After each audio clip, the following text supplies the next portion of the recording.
Muchas gracias. Muchas gracias, licenciada Mayra. Buenas noches con todos. Una vez más, les agradezco por la asistencia. Hoy vamos a hablar un tema un poquito más suave, más tranquilo, quizás un poco más rápido. Vamos a hablar acerca de dispositivos médicos en cirugía laparoscópica. Eh, Ayer hablamos de instrumental en cirugía laparoscópica y también habíamos adelantado un poco del tema de dispositivos esterilizables y también de dispositivos que son de un solo uso y que en ocasiones por la necesidad ha habido que reesterilizarlos. Sin embargo, no es lo adecuado, no es lo que la normativa nos manda, ¿no? Ahora vamos a ver en cambio netamente lo que son dispositivos de un solo uso o descartables. Dicho así, listo. Primeramente vamos a hablar de trócares. Si recuerdan, el día de ayer hablamos de los trócares metálicos, de los que se desarmaban, de los que son más fácil de lavar, nos duran mucho más tiempo. Lógicamente, las cuchillas de los punzones, habrá que hacerles algún tratamiento para que mantengan su filo, su función de romper, de irrumpir tejidos y poder accesibilizar a los trócares, a las vainas metálicas. Sin embargo, cuando nosotros hablamos de trócares plásticos, de trócares descartables, nosotros tenemos que las cuchillas no se pueden afilar, son única vida. Entonces, estos trócares, como su nombre lo dice, y van a ver ustedes en las envolturas de estos dispositivos, que dice usar una sola vez y descartar. Sin embargo, algunas instituciones, por la cuestión de costos, procuran resterilizarle una o dos veces al menos que puedan servir, que puedan darnos un poquito más de vida útil. No es lo óptimo, pero a veces se lo hace. Sin embargo, hay que considerar que si es que se esteriliza a temperaturas altas, el trócar es un material lógicamente plástico que con el calor va a perder su forma y va a perder su función. ¿Sí? Vamos a tener problemas al introducir pinzas o al introducir la lente.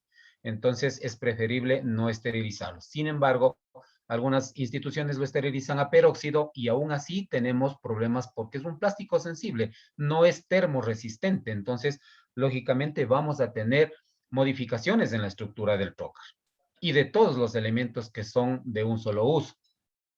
Si usted ve en la figura, me voy a permitir tomar el puntero.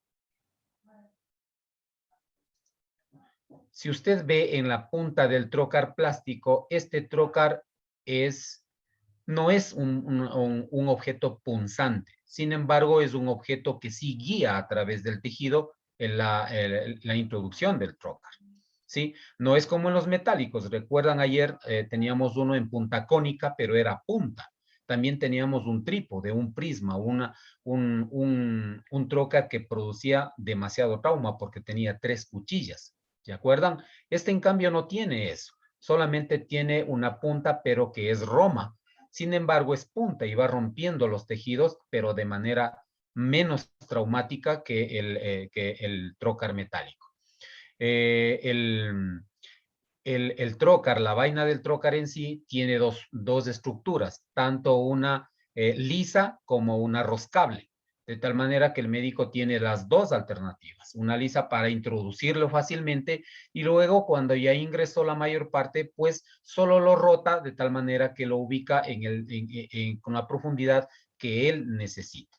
¿Sí? La misma estructura tiene unas llaves que permite el ingreso del CO2 a la cavidad principal del trócar y también permite el ingreso de las pinzas. Entonces está garantizado el ingreso del CO2. Si usted ve en esta figura, también tenemos el diafragma que se cierra y se abre de manera espontánea cuando ingresa o cuando egresa una pinza. Esto nos garantiza el cierre hermético y la no fuga del CO2.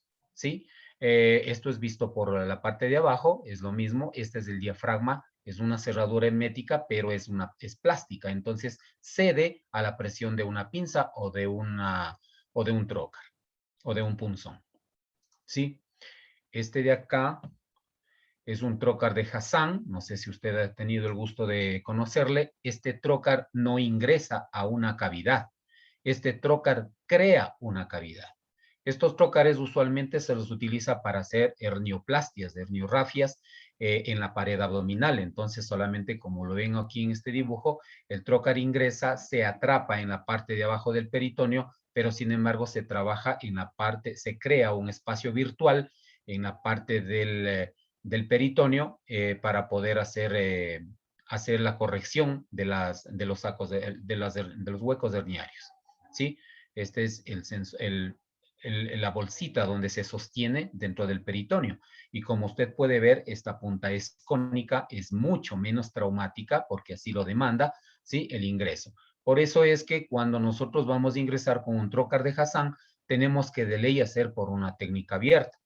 No sé si es que me entienden con técnica abierta y técnica cerrada. Técnica cerrada quiere decir que nosotros primero introducimos una aguja que se llama berres, introducimos a través del ombligo esta aguja, comprobamos poniendo un poco de solución salina o algún líquido en la punta de la aguja de berres y esta cae por gravedad, cae a la cavidad peritoneal. Si es que el líquido cae fácilmente, pues estamos en cavidad. Ahí ponemos el CO2 y cuando ya tenemos un abdomen bastante infladito, entonces ahí podemos proceder a introducir el trócar de manera ciega, ¿no? Estamos introduciendo un trócar en una cavidad inflada, pero es a ciegas. Sin embargo, también hay una técnica que se llama técnica abierta, que es abrir el ombligo con bisturí y se va haciendo una incisión pequeña y se va abriendo los planos hasta poder introducir una pinza Kelly grande. Se abre, se empuja la pinza hasta abrir el peritoneo visceral, perdón, el parietal, y pues ya tenemos seguridad de que estamos en la cavidad abdominal. Entonces ya podemos introducir el trócar sin ninguna dificultad. Esa es técnica abierta y técnica cerrada. ¿Sí? Ahora, siempre yo les traigo una novedad en la parte tecnológica, en los avances que hemos tenido. Estos son los trócares tradicionales. Sin embargo, ahora ya tenemos un trócar que nos ofrece visión directa. Y es este trócar que les muestro aquí.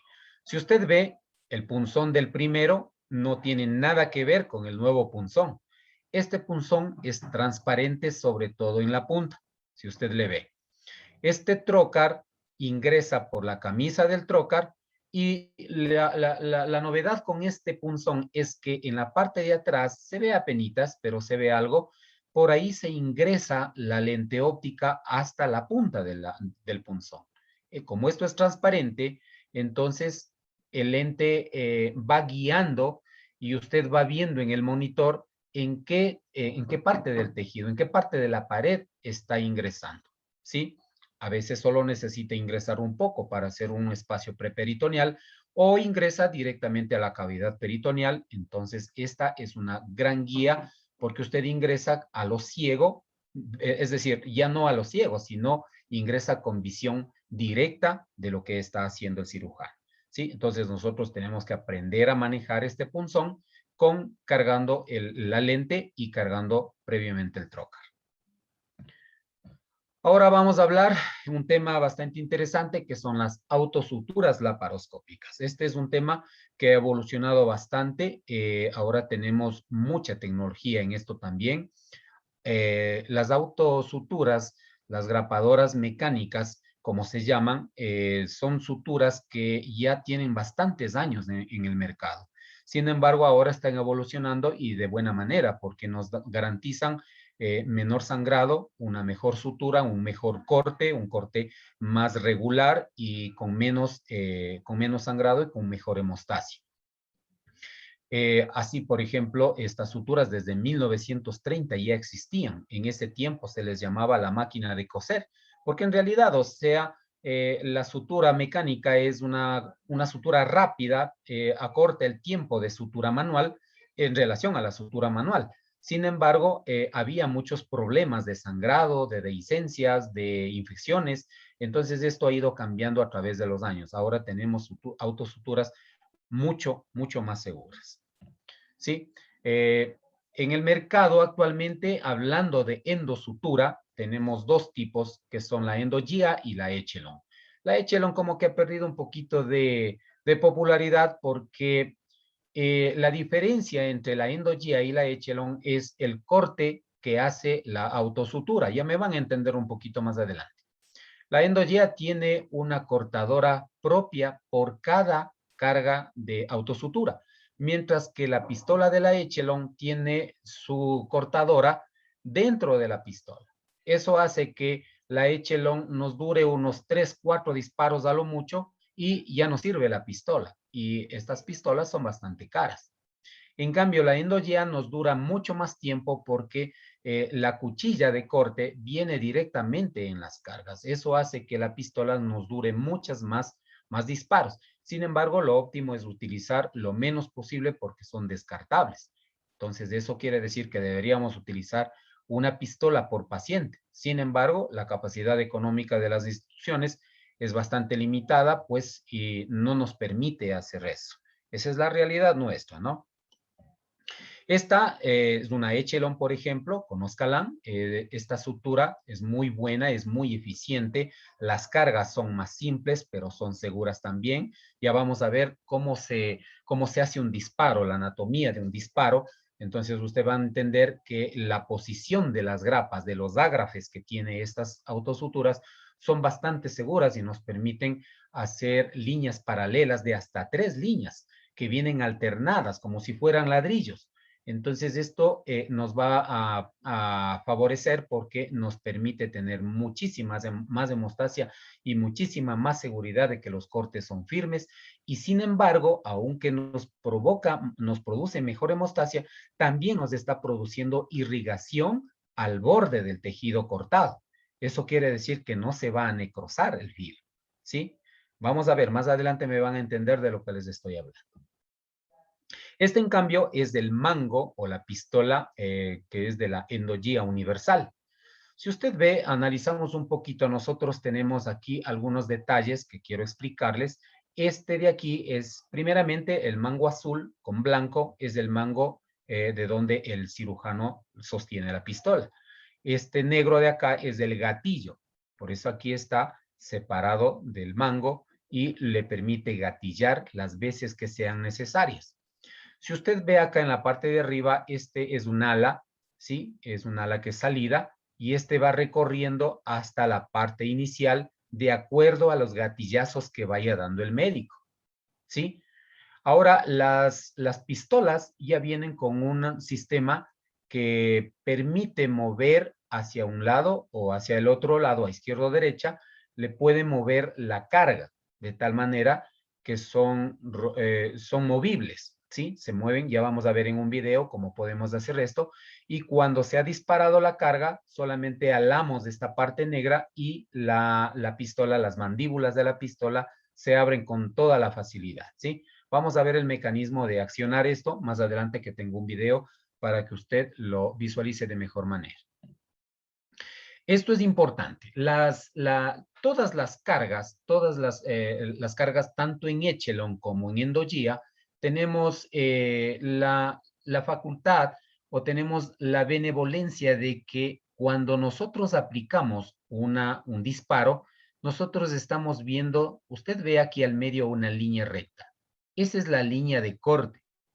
Cuando nosotros grapamos, a los lados del corte, usted va a ver 3 hileras de grapas. Son ágrafes en realidad, ¿sí?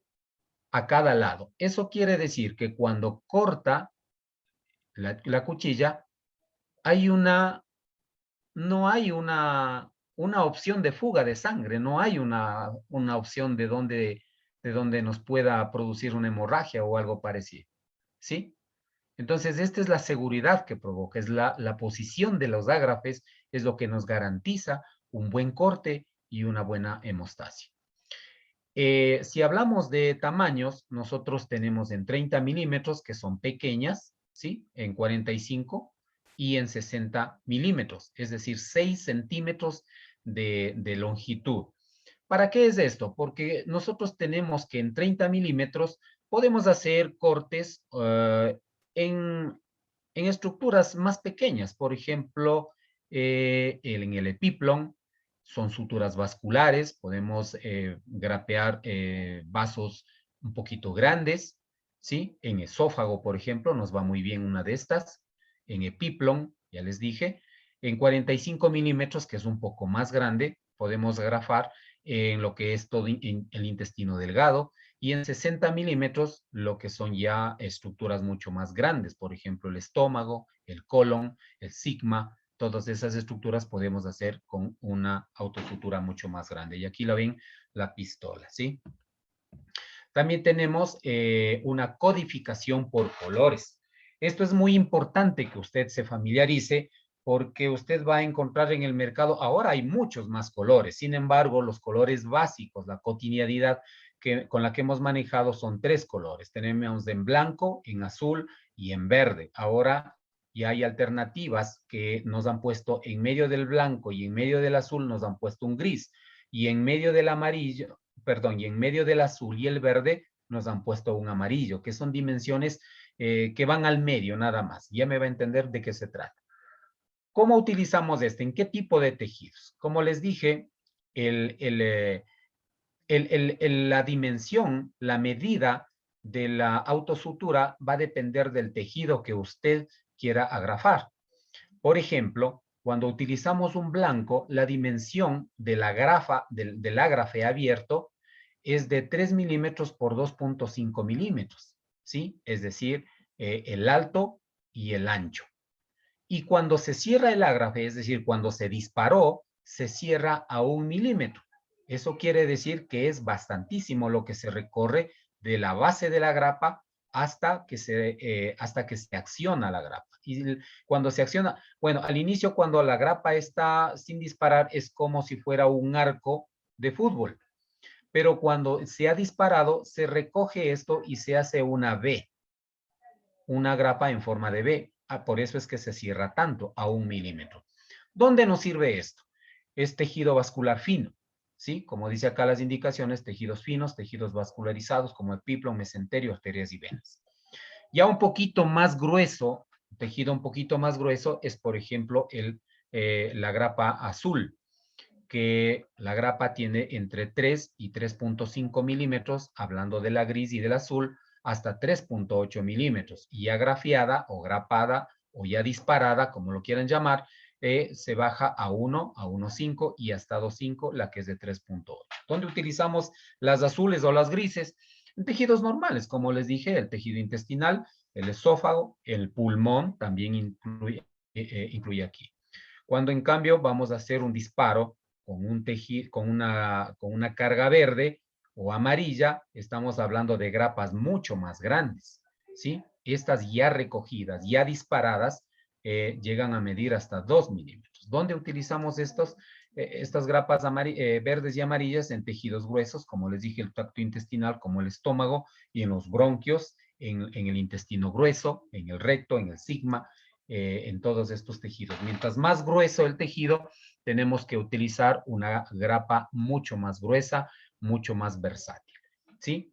Esto hablando en términos generales. Ahora nosotros tenemos que ya tenemos en el mercado esta sutura, esta autosutura que es mucho más versátil. Ya no necesitamos estar buscando cuál es la que nos conviene, sino que podemos utilizar esta triple grapa que viene en una misma carga, ya no viene solamente de una medida. Esto está saliendo recién. Bueno, no es tan nuevo, pero todavía no lo estamos usando de manera regular.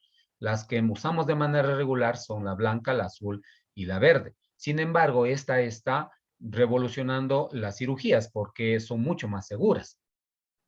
Se llama tecnología Tri-Staple y proporciona 3 tipos de grapas en una misma carga, ¿sí? Tenemos en rectas y también tenemos en bifurcadas, ¿no? Esto nos va a permitir articular. Usted ingresa recto, de manera recta, la carga o la pistola y adentro usted la puede bifurcar o articular a un lado o al otro lado. Incluso acuérdese que las pinzas laparoscópicas tienen un rotor en el mango, tienen un rotor que le permite rotar hasta 360 grados. Entonces, esta grapadora usted la puede ubicar en el puesto que usted quiera sin necesidad de que se mueva el cirujano o de mover los trócares de mayor manera. Entonces, esto le hace mucho más ergonómico el manejo al médico. Miren, es lo mismo, ¿no? Es el mismo corte. Esta es una autosutura, pero es para cirugía abierta y esta es una sutura y autosutura intestinal. Sin embargo, también se lo utiliza en pulmón. Cuando se hace el corte, miren cómo va quedando, ¿sí? Es uniforme, es rápida, es integral, permite menor sangrado y permite irrigación al tejido, al filo de donde fue cortado el tejido, ¿sí? Miren, este es el triple staple, en donde las cargas, las autosuturas, tienen las tres líneas, como les había indicado, la línea de corte que va al medio, y aquí tenemos la variedad de grapas, la altura de las grapas ya es mixta, ya no es uniforme. Entonces esto asegura que se haga hemostasia tanto en los tejidos superficiales, en los vasos que están al medio de los tejidos y en los vasos que están más profundos en los tejidos que necesitamos cortar. Eso quiere decir una escalera de hemostasia. Y esto va de acuerdo al tejido que vaya a grafiar. Por ejemplo, esta es para tejidos finos, vasculares que habíamos hablado. Este ahora ya es para tejidos intestinales, intestino delgado, esófago, pulmón también. Y este de acá es el más grueso, que es hasta 5 milímetros. Eso quiere decir que puede grafiar pulmón, puede grafiar tráquea, puede grafiar bronquios, puede grafiar estómago, intestino y todos los tejidos gruesos que usted quiera agrafar. Eso quiere decir que nos va a producir o nos va a favorecer por la buena hemostasia, ¿sí? Y la rapidez con lo que hacemos un corte, el corte seguro, ¿sí? Acá usted va a ver la variedad ahora que tenemos en el mercado, hablando de esta nueva tecnología, tenemos en nuevos colores y tenemos el tamaño de las endogías, las pistolas. Las pistolas van a depender, la selección de la pistola va a depender del uso que le quiera dar, del tejido que vaya en el que vaya a trabajar. Lógicamente, esta grande va a ser para cirugía de obesidad o para hacer manga gástrica, ¿no? Entonces, son elementos que los tenemos que decidir por la extensión, por la distancia que va a tomar desde donde estamos hasta donde vamos a grafar. Este es la pistola nueva para una nueva tecnología y esta es la Echelon, que ya les indiqué hace rato. Esta pistola es muy buena también, es muy segura, sin embargo, es muy costosa. Ese es el problema de la Echelon, ¿sí? Hablando de economía, ¿no? Las dimensiones, vamos a hablar ahora de las dimensiones que nosotros teníamos, ya les indiqué el primer cuadro, las dimensiones de las grapas, de las cargas tradicionales. Mientras que ahora con la nueva tecnología nosotros tenemos la misma dimensión hablando de longitud. Miren, tenemos en 30, en 45 y en 60 milímetros. Tenemos en grapas rectas, en cargas rectas o en grapas, perdón, en cargas articuladas, que son las de acá abajo. Incluso tenemos hasta las semicirculares, que son muy buenas para intestino. ¿Sí? Usted ve que en 30 tenemos las tres grapas, pueden venir de 2 milímetros cada grapa, hablando de dos colores. En inglés no sé qué color será este, pero por ejemplo en la segunda opción tenemos tres diferentes medidas y en la primera tenemos una sola medida. Así va, todas las cargas, depende del tamaño y depende de lo que usted necesite grapar, va a escoger el tamaño que usted mejor le convenga, que el médico mejor le convenga, ¿sí? Pero usted tiene que conocer que las grapas nuevas tienen, perdón, las cargas nuevas tienen tres tipos, tres medidas de grapas. Entonces, el médico sabrá decidir cuál es la que le solicita para que usted pueda cargar en la pistola. Perdón, se me fue esto.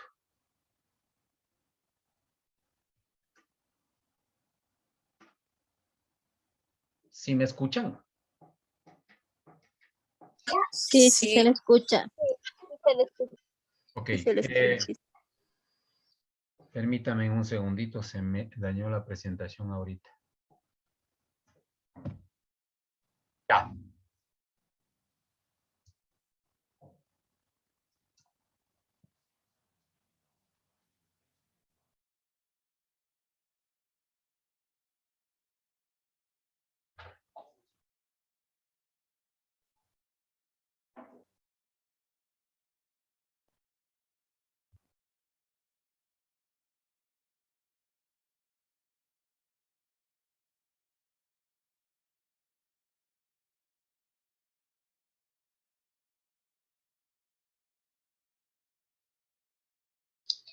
Es sin sonido el video, Gonzalito. ¿Perdón? ¿Es sin sonido el video? Sí. ¿No se escucha? No, no tiene sonido. A ver, denme un segundito, por favor.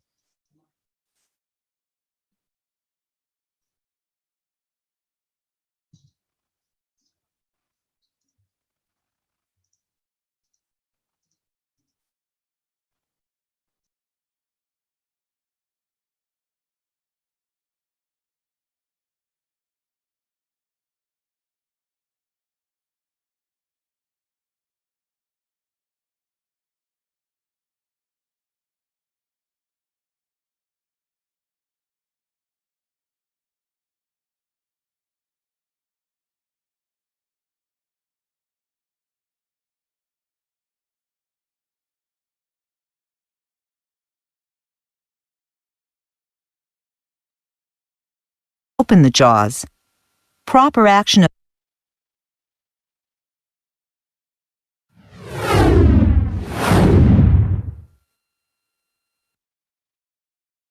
This in-service video will provide you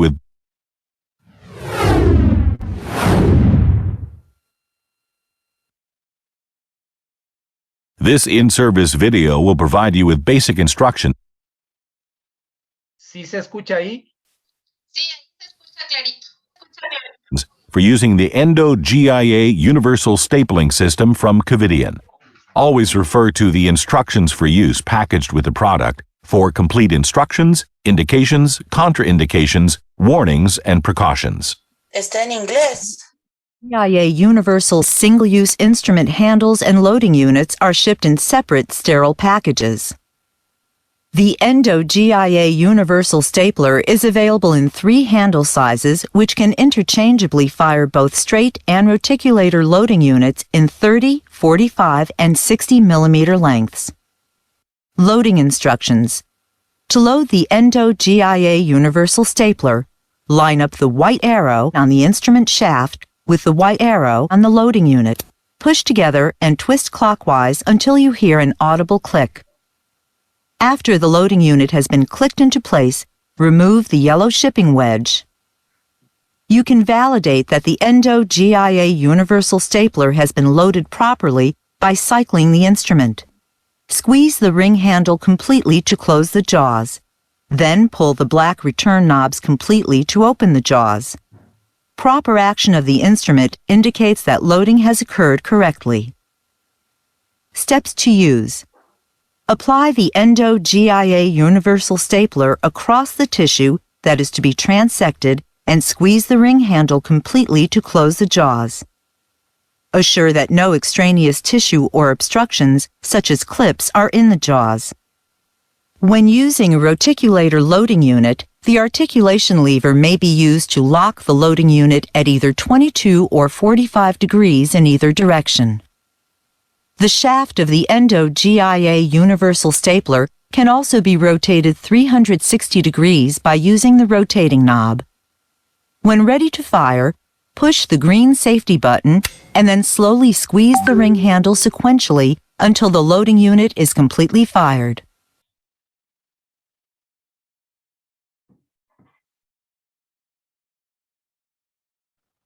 As the stapler is fired, it places 2 triple staggered rows of titanium staples and simultaneously divides the tissue between the 2 rows. Once the instrument has been fully fired, open the jaws by pulling the black return knobs back to their original position and then gently remove the instrument from the tissue. To unload the stapler, the articulation lever must be in the neutral position and the black return knobs must be completely pulled back. Then, slide the release lever on the instrument shaft in the direction of the arrow and then twist counterclockwise. The Endo GIA Universal Stapler can be reloaded with any size straight or reticulator loading unit up to 24 times for a total of 25 firings. The Endo GIA Universal Stapling System instruments and loading units are packaged separately in blister packs. Loading units are color-coded according to the size of the staple. Bueno, la idea de poner este video es que usted aprenda a cargar, a abrir la mandíbula de la pistola y a descargar luego la carga ya utilizada, ¿sí? Esta grabación va a quedar en la página de la empresa, pues usted podrá verlo paso a paso nuevamente para que vaya aprendiendo paso a paso cómo usted tiene que cargar y descargar las cargas en la pistola, ¿sí? Lamentablemente está en inglés, no encontramos en español, pero la idea es que usted pueda manejar la pistola sin ningún problema. Ahí está paso a paso cómo tiene que abrir la mandíbula, qué es lo que se mueve cuando aplasta el gatillo y cuál es la idea del retornador de la carga de la pistola o de la cuchilla, ¿sí? Esto está bastante dinámico ahí para que usted pueda aprender luego. Ahora vamos a hablar de una autosutura que es un poquito, es poco usable, ¿no? Pero se usa bastante, es muy versátil, es muy buena. También tenemos ahora ya avances en este tipo de autosuturas. Es la se utiliza para hacer anastomosis término-terminal, es decir, para cirugía de colon, ¿sí? Que también es una aplicación de la cirugía laparoscópica. Sin embargo, este tipo de autosutura no ingresa a la cavidad abdominal, ingresa a las asas intestinales, pero ingresa a través del ano, ¿sí? Sin embargo, este es un aplicativo de la laparoscopía porque se hace cirugía de colon por vía laparoscópica y se hace la anastomosis desde el ano hacia el intestino, ¿sí? Esto es para problemas cuando hay sea de colon o sea de recto, se hace este tipo de suturas para hacer anastomosis término-terminal, es decir, unir los segmentos de intestino o del recto que quedaron luego de una resección por CA o por divertículo o por cualquier patología que tenga en el intestino, ¿sí? Esto es una sutura muy buena también, ahorra bastante tiempo porque si se lo hace manual, suturar el intestino, hay que hacerlo, si se hace de manera manual, hay que hacerlo en 3 tiempos, es decir, 3 veces hay que darle la vuelta a todo el intestino haciendo sutura manual. Eso nos quita bastante tiempo y eso puede ser traumático para el intestino porque la manipulación excesiva también produce un hilio paralítico al intestino y eso nos va a dar mucho más problema. Entonces, es mucho más beneficioso utilizar una autosutura circular para la anastomosis término-terminal, ¿sí? Miren, aquí está explicado en gráficos cómo se hace este tipo de autosutura.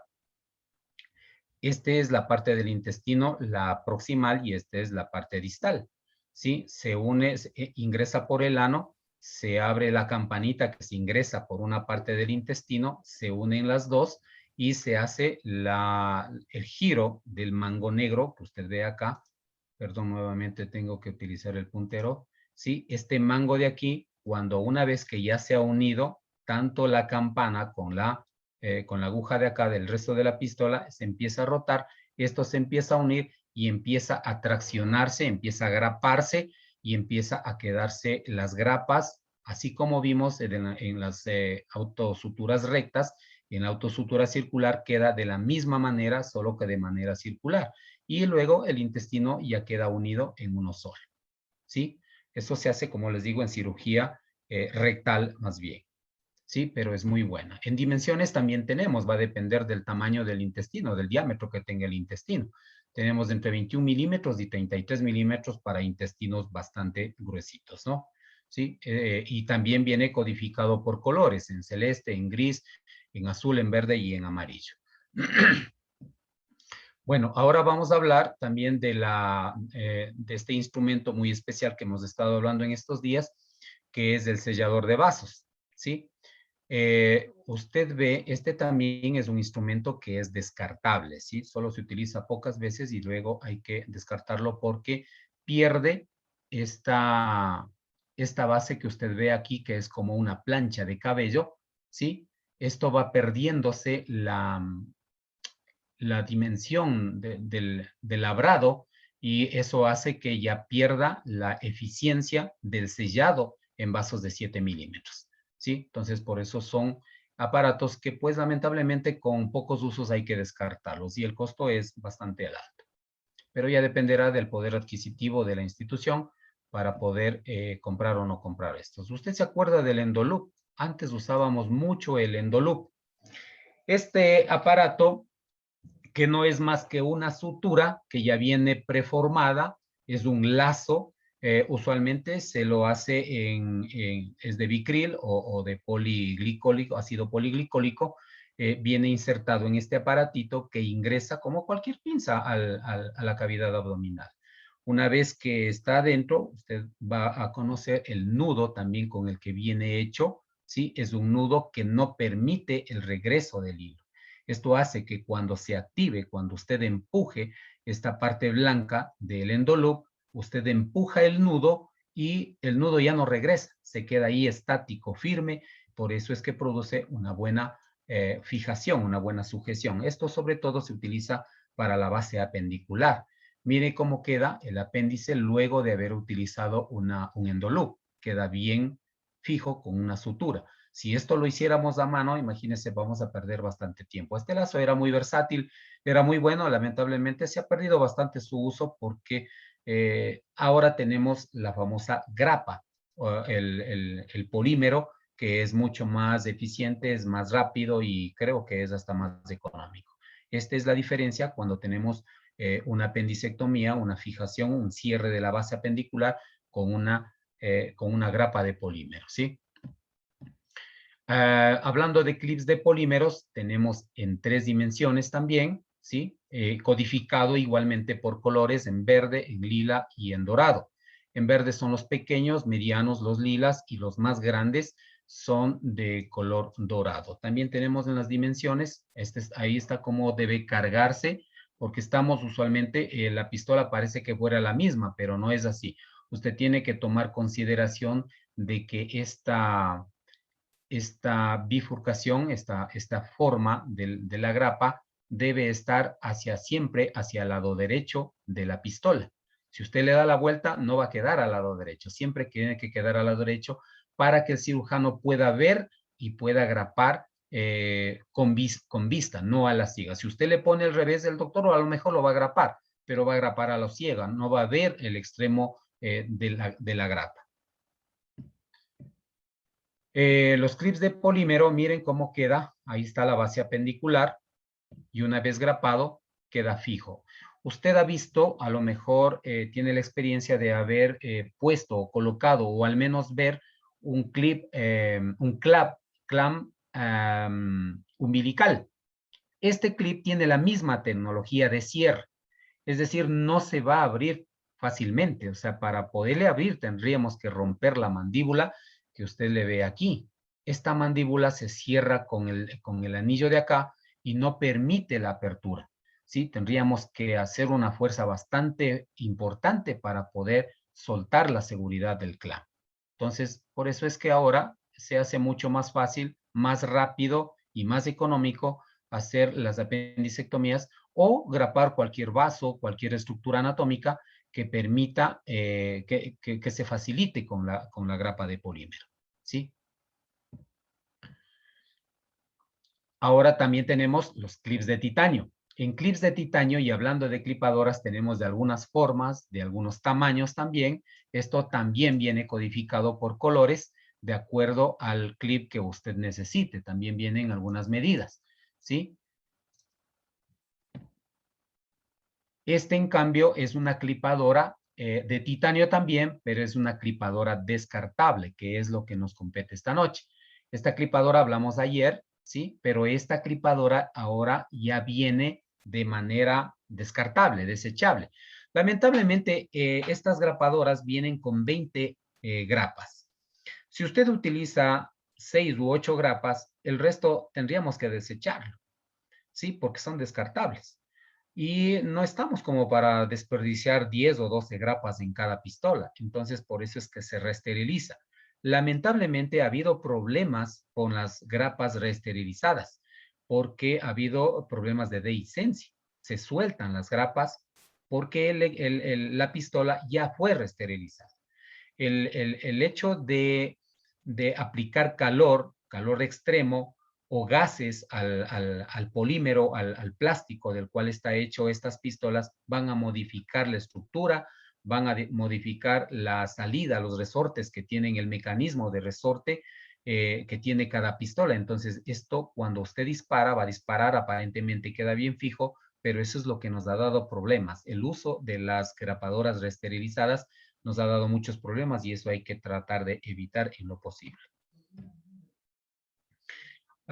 ¿Usted se acuerda de la bolsa de extracción? Antes usábamos bastante eso. Bueno, ahora también usamos, pero lamentablemente por el costo hemos tenido que optar por otras opciones un poco más económicas. Por ejemplo, el uso de preservativos o el uso de guantes que se los hace haciendo un nudo como si fuera una bolsa parecida a la misma bolsa de extracción, salvo que esta es de un solo uso, es descartable y es mucho más eficiente, es mucho más grande. Usted la puede utilizar en el tamaño que usted quiera, la puede recoger y sale por el trocar más grande sin ninguna dificultad. Va a depender, claro, del tamaño de la muestra que saque para que pueda hacer una mini laparotomía o pueda sacarla a través del trocar. ¿Cómo estamos? Estas son las bolsas cuando ya salen con la muestra desde la cavidad y son muy buenas, ¿no? Sino que lamentablemente esto eleva costos también, ¿no? Y en instituciones privadas, sobre todo, lo que se busca es abaratar costos. Entonces, el uso de estos elementos a veces no conviene. También tenemos la funda de cámara.